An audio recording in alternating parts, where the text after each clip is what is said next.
இது யாருக்குமே தெரியல. எனக்கு பார்ப்பாங்க இல்லையா, எவரையாவது பார்ப்பாங்க இல்லையா, ஒரு பாட்டு பாடணும், அதை கனெக்ட் பண்ணி ஏதாவது சொல்லுவீங்களா? யார் கொடுத்தா உங்களுக்கு இந்த இடம்? உங்களுக்கு அநியாயமா தெரியல, ஒரு மேல அநியாயமா பண்ணி சொல்றீங்க. ஒரு தப்பு பண்ணிட்டீங்க தெரியுமா கூட சாரி கேட்காது. என்னங்க இது பழக்கம்? ஹாய், எல்லோருக்கும் வணக்கம். பிக் பாஸ் ரசிகர்களுக்கு வணக்கம். சாண்ட்ராக் வந்து என்னன்னா, யாரையாவது ஒருத்தர் வந்து குற்றம் சொல்லணும், பழி போடணும், யார் மேலேயாவது பழி போடணும். ஏன்னா அவங்க வீட்டுக்கார் போயிட்டாரு, நீங்களாம் வீட்டில் இருக்கிறீங்க, எங்க வீட்டுக்கார் போயிட்டாரு, இந்த பக்கம் எங்க வீட்டுக்காரு, இந்த பக்கம் நான், ஒன்று அவர் வின்னரு இல்லைனா நான் வின்னரு, ஒன்று அவர் ரன்னர் இல்லைனா நான் ரன்னர். இந்த மாதிரி வந்து விஜய் சேதுபதியுடைய கை வந்து எங்கள் 2 பேர் கையை பிடிச்சிட்டு இருக்கணும் அப்படின்னு நாங்கள் நினச்சோமே. அதில் மண்ணள்ளி போட்டிங்களா பாவீங்களா, எங்கள் வீட்டுக்காரர் வெளியே அனுப்பிட்டீங்களா அப்படின்ட்டு வீட்டில் இருக்கிற எல்லார் மேலேயுமே வந்து ஒரு குற்றச்சாட்டு பழியை சுமத்திட்டு இருக்கிற வேலையை தான் சாண்ட்ரா செஞ்சுட்டு இருக்குது. இன்னைக்கு வந்து நீங்கள் பார்த்துருப்பீங்க எபிசோடில், கனி மேலே வந்து இவ்வளோ பெரிய குண்டத்துக்கு போடுற மாதிரி பரிய போட்டுச்சு, குற்றச்சாட்டு வச்சு. டாஸ்கில் வந்து எல்லாருமே டிஸ்ட்ராக்ட் பண்ணிட்டு இருந்தாங்க. வினோத்தும் சாண்ட்ராவும் கண்டுபிடித்து தான் உட்காந்துருக்காங்க டான்ஸ் மாரத்தானில். அந்த பக்கம் வந்து உள்ளே வந்து திவ்யாவும் அமித்தும் டான்ஸ் ஆடிட்டு இருக்காங்க.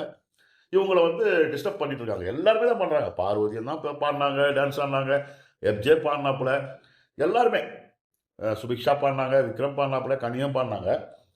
இதில் வந்து பார்த்தீங்கன்னா வேற்றுமொழி பாடல்கள்லாம் வேற ஓடிச்சு, ஹிந்தி பாட்டு மலையாள பாட்டுலாம் கூட ஓடிச்சு. காண்டாச்சு சாண்ட்ரா. இருந்தாலுமே வந்து பார்த்தீங்கன்னா அப்படி சமாளிச்சு இருந்தது. ஏதாவது ஒன்று பண்ணணும்னு நினச்சோம். ஆனால் இவ்வளோ கேவலமாக, இவ்வளோ மட்டமாக வந்து ஒரு குற்றச்சாட்டை, ஒரு பழியை, ஒரு பொம்பளையாக இருந்து இன்னொரு பொம்பளை மேலே வந்து இப்படி ஒரு பழியை வந்து யாருமே சொல்ல மாட்டாங்க, யோசிச்சு கூட இருக்க மாட்டாங்க. ஓகேங்களா? இந்த ரைம்ஸ் எல்லாம் கூட பாடினாங்க, காமெடியாக பாடினாங்க. அது ஃபன்னாக இருந்தது உண்மையிலே கேட்கறதுக்கு. லைவில் நம்ம முழுக்கவே பார்த்தோம்.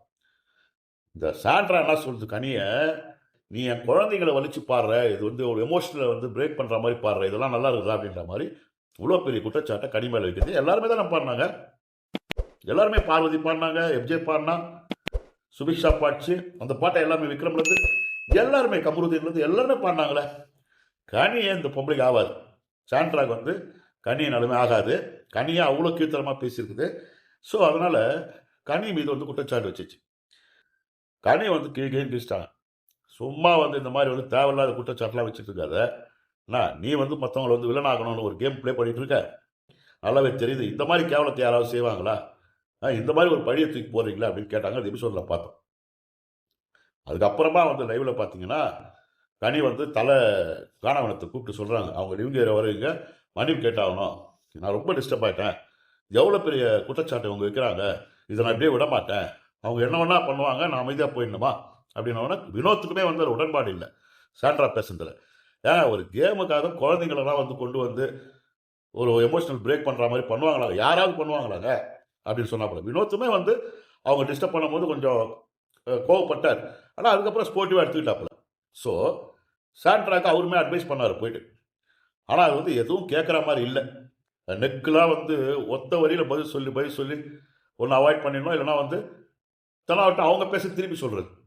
கானா வினோத் வந்து ஒரு தலையாக, ரெண்டாவது வந்து அவர் டீம்மேட் தான் கானா வினோத். இருந்தாலுமே வந்து அவர் போயிட்டு சொல்கிறார் சாண்ட்ராயிட் அப்படிலாம் வந்து கனி செய்திருக்க மாட்டாங்க, கனி இல்லைங்க யாருமே அது மாதிரி செய்ய மாட்டாங்கன்னா உங்களுக்கு தெரியுமா, அவங்க அப்படி தான் செஞ்சாங்க அப்படின்னு சொல்லுதுங்க. அது ஐயோ பிரஜன் பொருளாதார தம்பி, நீ ரொம்ப ஆபத்தான ஒரு கேரக்டர் ஆகுதுப்பா இந்த பொம்பளை. ஸோ என்ன பண்ணுது, லிவிங் ஏரியாவுக்கு வான்னா எதுக்காக வரணும், என்ன பிரச்சனை, ஓ என்னை டார்கெட் பண்ணுறீங்களா, வரேன் அப்படின்னு அந்த சட்டையை உள்ள துவைச்சிதான் துவைக்கலையா தெரியல, அந்த சட்டையை அப்படியே கையில் வச்சுக்கின்னு மாரில் வச்சுக்கின்னு போட்டுக்கின்னு இப்படிதான் சுற்றின்னு இருக்குது. அந்த கேட்டாண்ட பேர் வேறு எழுதி வச்சிச்சு. இன்னொரு 10 வருஷம் ஆகும் பொழுது பிரச்சனை, குழந்தைங்களெலாம் பார்க்கறதுக்கு. சாண்ட்ரா எம்மா என்னம்மா உனக்கு ஆச்சு, இந்த விஜய் சேதுபதியை தாங்க நம்ம சொல்லணும், ஓவர் இடம் கொடுத்து வச்சுட்டாப்புல. பிக் பாஸே நம்ம சேர்த்தே சொல்லணும், அந்த பிக் பாஸ் டீமே. என்னையா உங்களுக்கு சாண்ட்ரா மேலே அவ்வளோ வந்து உங்களுக்கு ஒரு சலுகை கொடுத்து பாதுகாக்கணும்னு அவசியம்? விஜய் சேதுபதி தான் நம்ம சொல்லணும். இது வரைக்குமே சாண்ட்ரா வந்து பெருசாக கண்டிச்சதே இல்லை. அதனுடைய விளைவு தான் வந்து இவ்வளோ அட்வான்டேஜ் எடுத்துக்கின்னு இந்த பிக் பாஸ் வீடே எழுந்து தான். நீங்களாம் வந்து சாதாரண போட்டியாளர்கள், நான் அப்படி கிடையாதுன்ற ஒரு மாமாஜா திமுர், அந்த மாதிரியான ஆட்டிடியூட் வரதுக்கு காரணமே Vijay Sethupathi and Bigg Boss team தான். ஸோ அந்த லிவிங் ஏரியாவில் வந்து உட்காந்ததுக்கு அப்புறமா கனி சொல்கிறாங்க, தெளிவாக கேட்குறாங்க, உங்களுக்கு எனக்கு என்ன பிரச்சனை இருக்குதுங்க, நான் எத்தனையோ முறை வந்து நீங்கள் தனிமையாக இருக்கிறீங்கன்றதுக்காக நானே வந்து உங்ககிட்ட நான் ஏதாவது ஒரு இடத்துல உங்களை ஹர்ட் பண்ணியிருந்தேன்னா அதுக்கான சாரியாக இருக்கட்டும் சொல்லிட்டு நான் வந்து பொதுவில் வந்து உங்ககிட்ட சாரி கேட்டு பேசணும் போது நான் சாப்பிட்டுட்டு இருக்கேன்னு சொன்னீங்க. அதுக்கப்புறம் வந்து நீங்கள் பேசுறதுக்கான ஐடியா இல்லைன்னு எனக்கு தெரிஞ்சு போச்சுன்னா நீங்கள் அதுக்கப்புறம் வந்து பேச வேண்டியது தானே, இந்த மாதிரி சொல்கிறாங்க. இல்லை இது என்ன நினச்சின்னு சாண்ட்ரான்னு தெரில, மற்றவங்க எல்லாரும் அடிமைங்க, நீ வந்து பெரிய மகாராணி உன் காலடியில் வந்து ஊழல் நினச்சிருக்கிறியா? அது அமீதில் ஒருத்தன் இருக்கிறான். அவனை தவிர வேறு யாருமே வந்து அது பேச்சு கேட்கறதுக்கு தயாராக இல்லை. எல்லாருமே புரிஞ்சு வச்சுருக்கிறாங்க வச்சுங்க. திவ்யா மேலே இருக்கிற காண்டில் அமீர் வந்து சாட்ரா கூட உட்காந்துன்னு சொல்லுறதுக்கெல்லாம் தலையாட்டில் உட்காந்துக்கிறான், அவ்வளோதான். ஓகேங்களா? ஸோ வந்து நெக்கில் தான் பதில் சொல்லுது. அவங்க கனி வந்து தெளிவாக சொன்னாங்க, உங்களுக்கு எனக்கு என்ன இருக்குது, அவ்வளோ வன்மை வந்து உங்களுக்கு என் மேலே எதுக்கு? நான் எப்படி வந்து உங்கள் குழந்தைங்களை வச்சு நான் பாட்டு பாடுவேன். எந்த பாட்டு பாடினேன்னா பாடினீங்க நீங்கள். எந்த பாட்டுன்னா இல்லை பாட்டு சொல்லுங்கள் நீங்கள். நான் பாடினேன்னா என்ன சொல்ல வரீங்க? அப்போ எப்போவுமே நீங்கள் வந்து நான் பாடினேன் உண்மையிலே வந்து நான் மனசில் வந்து உங்கள் பசங்களை வலிச்சு உங்களை வந்து நான் ஹர்ட் பண்ணணும்னு பாடினேன்னு நினைக்கிறீங்களான்னா ஆமாம். அது கொஞ்சம் கூட குற்ற உணர்வே இல்லாமல் ஒருத்தர் மேலே இவ்வளோ பெரிய பழியை போடுறமே இவ்வளோ நேஷனல் மீடியாவில் நாம் வந்து இது தப்பை செய்யலாமான்ற யோசனையே இல்லை. அவ்வளோ வன்மம், அவ்வளோ வக்கரம், அவ்வளோ திமிரு, தனாவட்டு, ஆட்டிடியூடு. அதனால் கனி என்ன சொல்கிறாங்க, நீங்கள் சாரி கேட்டாகணும், இது ரொம்ப தப்பான விஷயம், நீங்கள் என்ன எப்படி வந்து நீங்கள் குற்றம் சாட்டலாம், என்னுடைய கேரக்டர் நீங்கள் எப்படி அசோசியேஷன் பண்ணலாம், நீங்கள் வந்து சாரி கேளுங்கன்னா அதெல்லாம் கேட்க முடியாது. அப்புறம் எனக்கு தோணுச்சு நீங்கள் இந்த மாதிரி பண்ணீங்க. ஆமாம் சரி, என்ன பாட்டு தான் பாடினேன், எந்த பாட்டு உங்களுக்கு, நான் நிறைய பாட்டு பாடினேன், எந்த பாட்டு உங்களுக்கு டிஸ்டர்ப் ஆச்சு, பாப்பாவை பற்றி என்ன பாட்டு பாடினேன்னா எந்த பாட்டு உங்களுக்கே தெரியும், நீங்கள் வெளியில் போய் பாருங்க, நீ சொல்லு என்ன பாட்டு சொல்லு அப்படின்னா ரைம்ஸ்லாம் பாடினீங்களா, அதில் ரைம்ஸ் எல்லாம் தானே பாடினாங்க. எல்லாருக்கும் தான் இனத்துக்குள்ள தான் குழந்தை இருக்குது. அவர் சொல்கிறாரு எழுந்து, எனக்கும் ஒரு பொண்ணு ஒரு பையன் இருக்குது, எனக்கு எதுவுமே அஃபெக்ட் ஆகலையே. அந்த மாதிரி ஒரு கீழ்த்தரமான வேலையை யாரும் செய்ய மாட்டாங்க சென்ட்ரா. நீங்கள்லாம் இப்படி வந்து ஒரு விதமாக வந்து உங்களுக்குள்ளேயே நீங்களே வந்து ஒரு ஓவர் திங்க் பண்ணீங்கன்னு ஒருத்தர் மாதிரி இவ்வளோ பெரிய பழைய போடுறீங்க அப்படின்னு வினோத்தம் கேட்குறாப்புல. இந்த பக்கம் கமருதீன்லேருந்து எல்லாருமே சப்போர்ட் பண்ணி தான் பேசுகிறாங்க. பக்கத்தில் அமீத் வர உட்காந்துக்கணும். அமீத் வந்து அந்த இடத்துல இல்லை, இருந்தாலும் வந்து இருக்கிற சூழ்நிலையை புரிஞ்சுக்கிட்டு அவருமே வந்து அப்படிலாம் செய்ய மாட்டாங்கன்னு தான் சொல்கிறாப்புல. தொடர்ந்து இதே மாதிரி சொல்லியிருந்தாப்புலன்னா அமீதும் வந்து கட்டம் கட்டப்படுவார் சாண்ட்ராவால். ஸோ கானாவினுக்கு இந்த விஷயத்தில் வந்து இருக்கிற நியாயத்தை பேசினாப்புல. ஆனால் சாண்ட்ரா நான் ஒத்துக்க முடியாது, நான் ஏன் மன்னிப்பு கேட்கணும், சாரிலாம் கேட்க முடியாது அப்படின்னு அவ்வளோ ஆணவங்க, அகம்பாவம், ஆணவம் ஒட்டுமொத்தமாக என்னென்ன இருக்குதோ அது மேலே வைக்கலாம். இந்த ஆணவம், அகம்பாவம், அடாவடி, திமுரு, தனாவட்டு என்னென்ன இருக்குதோ சாண்ட்ராக்கு எல்லாமே இருக்குது. ஸோ வந்து இதை விஜய் சேதுபதி கேட்டால் கூட மன்னிப்பெல்லாம் கேட்க முடியாதுங்க, நான் வெளியில் போகிறேன் அப்படின்னு சொல்லும் பொழுது இல்லை தெரில. விஜய் சேதுபதி வந்து ரொம்ப கெஞ்சுவார் போகிறது, வந்து ஒரு சாரி தானேங்க கேட்டுடலாம், ஒரு சாரி வேறு அவருக்கு வந்து கேட்டால் பிடிக்காது, சாரிலாம் என்னத்த கேட்குறது அப்படின்ட்டு சொல்ல முடியாது. ஏங்க அவங்களுக்கு தோணுச்சுங்க அந்த மாதிரி, அவங்களுக்கு கனி வந்து இந்த மாதிரி வந்து தன்னுடைய குழந்தைங்களை வலிச்சு பாட்டு பண்ணாங்கன்னு அவங்களுக்கு தோணுச்சு, அது அவங்களுடைய உரிமை, அது அவங்களுடைய நியாயம் அப்படின்னு வந்து விஜய் சேதுபதி சாண்ட்ராவுக்கு சொம்ப வச்சாலும் அடிப்பாப்புல. நம்ப முடியாது விஜய் சேதுபதி. ரெண்டுடைய ஒய்ஃபு என்னம்மா கோவமாகறியா, பார்த்து பத்திரமா இருமா, பிரஜன் நல்லா இருக்காரு, குழந்தைங்களாம் இங்கே நல்லா இருக்காங்க, நாங்கள் தினமும் பிரச்சனை நான் போய் பார்க்குறேன், நான் பார்த்துக்கிறேன், நீ எந்த விதமான ஒரு கவலையும் இல்லாமல் அந்த சட்டையை மட்டும் கொஞ்சம் துவச்சிருமா, துவச்சிட்டு கூடிய வச்சுக்க, அந்த கேட்டாண்ட உட்காந்துக்கோ, இந்த கல்வெட்டில் வந்து பேர்லாம் பதிப்பாங்க பாரு, அந்த மாதிரி பதிச்சுன்னு உட்காந்துருமா, பொத்தனா போல் நீ இருமா, நாங்கள் அப்படியே ஸ்டேஜுக்கு கூட்டின்னு வந்துடுறோமா ஒன்றுன்னு சொன்னாலும் சொல்லுவா போல விஜய் சேதுபதி. அவன் நம்பவே முடியாது. ஒரு விரோதியாக இருந்தால் கூட இப்படி பண்ணணும்னு யாருக்கும் தோணாதுங்க. அப்படின்னா உங்களுக்கு வந்து அவங்களுக்கு உங்கள் மேலே வன்மை இருக்க போகுது அப்படின்ட்டு தெளிவாகவே சொல்கிறாங்க. சாண்ட்ரா கேட்குற மாதிரி இல்லை, ஏன்னா சாண்ட்ரா கனி மேலே வன்மை இருக்குல்ல, அதனால தான் பல இடங்களில் வந்து ரொம்ப கீழ்த்தரமாக கனியை பற்றி பின்னாடி பேசியிருக்காங்க. கேள்வின்னு சொன்னதாகட்டும், அந்த லேடி, அந்த பொம்பளை, அது இது இப்படி தான் பேசியிருக்காங்க. ஸோ நான் வந்து மன்னிப்பெல்லாம் கேட்க மாட்டேன் அப்படின்னு பேசிட்டு இருக்கும்போது அங்கே வேற ஒரு பிரச்சனை ஒன்று ஆயிடுச்சு. ஸோ திவ்யா எல்லாருமே லிவிங் ஏரியாவில் உட்காந்துருக்காங்க. அங்கே சமையல் ரூமில் வந்து ஏதோ ஒன்று கொதிக்க வச்சுருக்காங்க போல். அதை பார்க்கறதுக்கு திவ்யா மட்டும் எழுந்து போகிறாங்க, பின்னாடியே ஆதரவு போகிறாங்க. திடீர்னு வந்து அங்கே ஒரு சவுண்டு. திவ்யா எப்போவுமே பார்த்தீங்கன்னா இந்த பஸ்ஸர் சவுண்டு கேட்டால் பிக் பாஸ் பேசினா சில இடங்களில் வந்து கத்துவாங்க இல்லையா, அந்த மாதிரி கத்திட்டாங்க. ஸோ அந்த இடத்துல அது கத்துனது வந்து எல்லாருமே பயந்துட்டாங்க உண்மையிலே. ஸோ வந்து திவ்யா கத்துனதால அங்கே ஒரு சலசலப்பு ஏற்பட்டு கமருதீன் இருந்து என்ன லூசு மாதிரி இந்த மாதிரி கத்திருக்கிறாங்களா அவனா அப்படின்ட்டு எல்லாருமே பயந்துட்டாங்க. இப்படி வந்து கனியை கூட வந்து பேசிகிட்டு இருக்கும்போது ஏன் இப்படி பண்ணுறீங்க அப்படின்லாம் கேட்டாங்க. அந்த சண்டை என்ன ஆயிடுச்சுன்னா திவ்யா வந்து கேட்க ஆரம்பிச்சு, கமருதீன் வந்து அதுக்கப்புறம் ஆதிரை வந்து கமருதீனை வந்து பார்வதி தத்து, அவ்வளோதான். இந்த கனிக்கும் சாண்ட்ராங்க இருக்கிற அந்த மேட்ரு வந்து ஒன்றுமே இல்லாமல் அப்படியே போயிடுச்சு. ஸோ அது வந்து எதுவுமே ஆக போகிறது இல்லை, ஏன்னா சாண்ட்ரா வந்து மன்னிப்பு கேட்குற ஐடியாவில் இல்லை, கேட்க மாட்டேன்னு ரொம்ப ஆட்டிடியூடாக திமுறாக சொல்லிட்டு இருக்காங்க. கனி ஒரு இடத்துல சொல்லவே சொன்னாங்க, என்ன நீங்கள் யார், நீங்கள் உங்களுக்கு என்ன அப்படி ஒரு இடம் இந்த இடத்துல இந்த வீட்டில் தனியாக உங்களுக்கு என்ன சிறப்பான ஒரு இடம் அது தெரியணும் எனக்கு அப்படின்னு கேட்டாங்க. உண்மையிலேயே சொல்கிறேங்க, விஜய் சேதுபதிங்கிற ஒரு நபரால் தான் இந்த சாண்ட்ரான்ற இந்த போட்டியாளர் ரொம்ப திமுறாக நடந்துக்கிறாங்க. ரஜன் என்றவர் ஒரு போட்டியாளர் தானே, நீங்கள் ரெண்டு பேரும் ஒன்றா வந்தாலுமே அவர் எப்படியா இருந்தாலும் போய் தானே ஆவார். நீங்கள் ரெண்டு பேரும் என்ன கான்ட்ராக்டில் வந்தீங்களா, நாங்கள் தான் வந்து வின்னர் ரன்னர்னு பேசின்னு வந்தீங்களா? எப்படியா இருந்தாலும் யாரோ ஒருத்தர் வெளியில் போய் தானே ஆகணும்.